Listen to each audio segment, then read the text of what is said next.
Ah, all right, making a video. Another one, that's right. So anyway, yeah, conference report.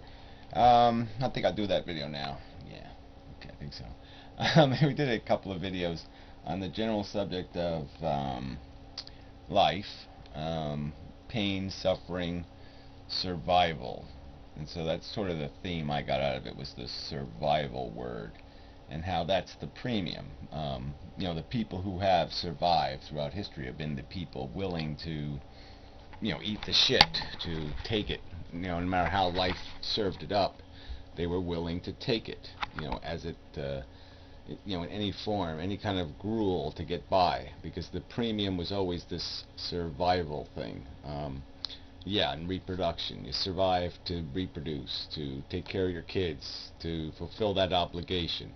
And that's always sort of been the prime directive that sits out there, this sort of the DNA model. But he sort of implied, like many people do, that survival is what animals out in the wild are doing. Like they're having the same, implying sort of like they have the same deliberation in doing it. We know the consequences of sex. We know that that creates a child, okay? Animals don't. They are not trying to reproduce. They're not trying to survive. They're just trying to stay comfortable. They're just trying to avoid suffering. They don't know they can kill themselves. They don't know of the possibility of killing themselves. But they're still going to have the same problem that we're going to encounter in doing it, in the sense that as soon as you enter this world, you become attached to things.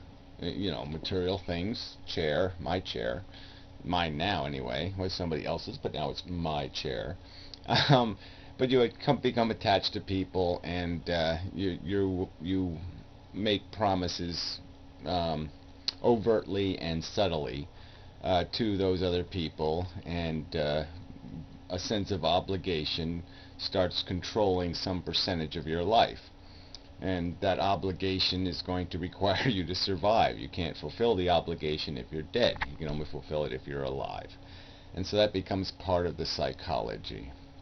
So even if you personally have incentive to say, yeah, I've had enough of this shit, there's going to be little pieces of life that are going to kind of compel you to make further investment.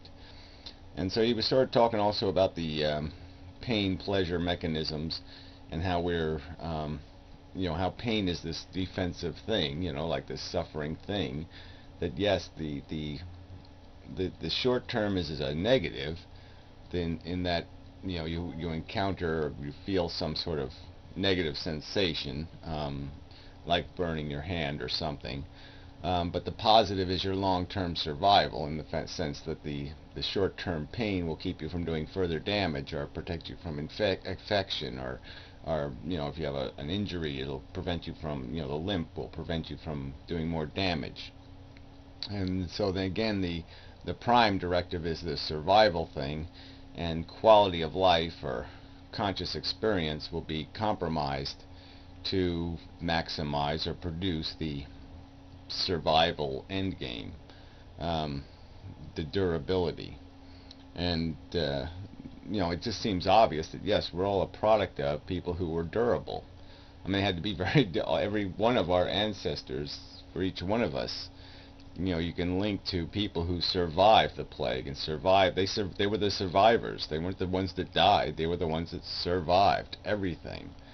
Um, every every calamity that has taken place on planet Earth for 2 or 3 billion years, your ancestors survived. They were the ones that lived, um, and so that's your heritage, and that's going to be part of your identity and part of how your makeup. And so it's, even though we now have this capacity, that we've gained in the last few thousand years to understand the consequences of how we live, what the real product of that yes, the product of sex is a child, through the fertilization of an egg.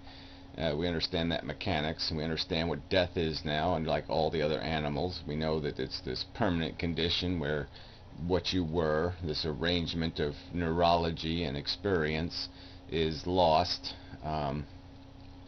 And that's it, the end. of your conscious identity, your functionality. The machine no longer works. Blood is no longer pumped into your brain. You're dead. You're gone. You don't exist anymore. The memory is erased. The hard drive is destroyed. That was you. And so, yeah, that we have that advantage that we can know how the game works, how the game is played. We can see the mechanism. Where before all we could be is all we could be is inside the spinning wheel.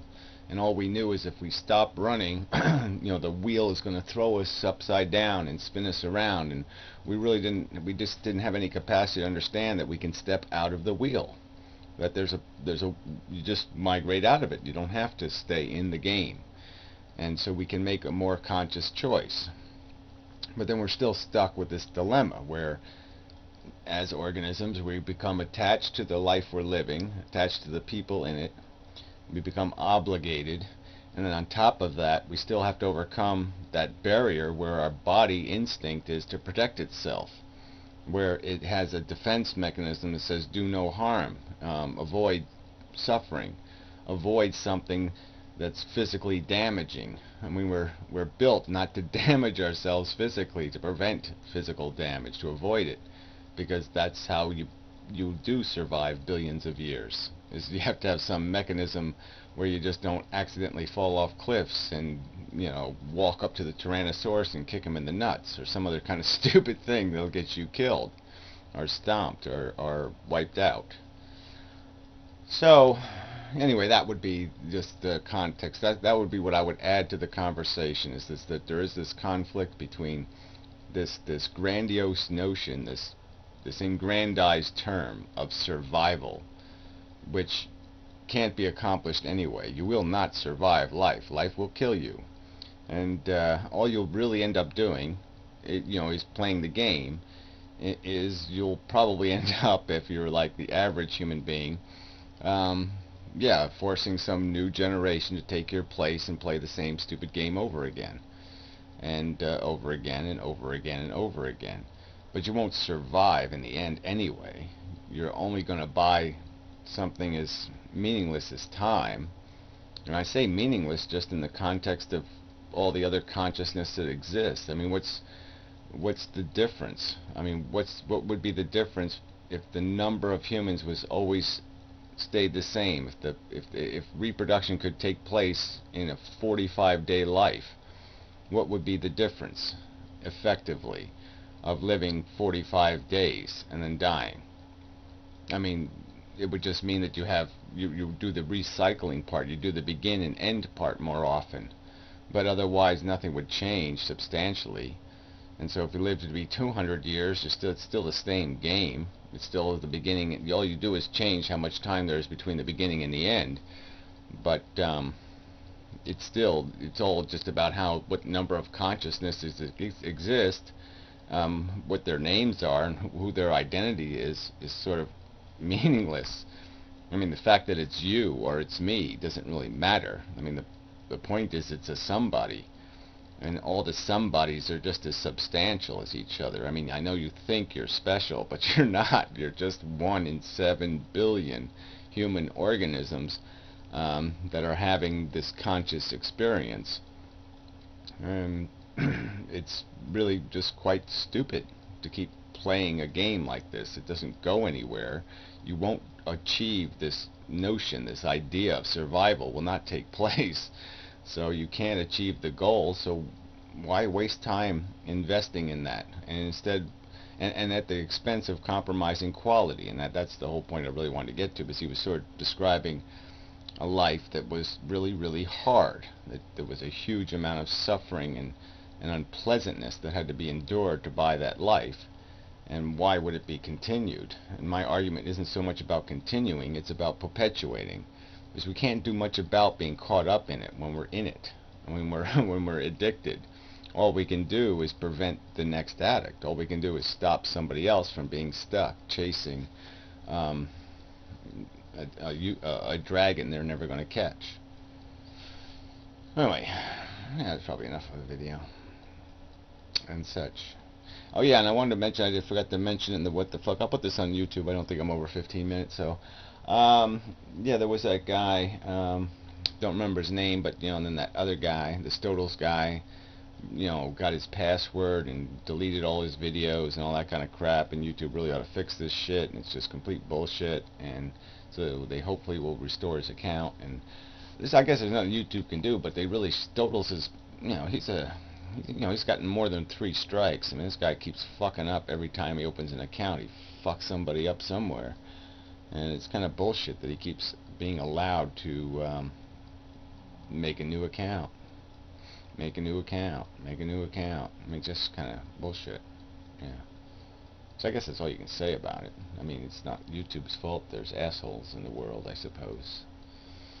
But yeah, they could have some mechanism where you actually allow them to email. So maybe somebody who's got a partnered account who actually gets to email YouTube and get a response now and then, maybe one of you should actually send an email to YouTube informing them that this guy has had his account ruined by an asshole who didn't have authorization to delete his videos and such.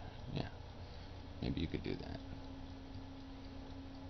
Yeah. Okay, alright, I'm taking the easy road. Yeah, I'm just saying somebody else fix it. Alright, anyway, never mind. So that's it. Until next time, blah blah blah, and such, and so forth.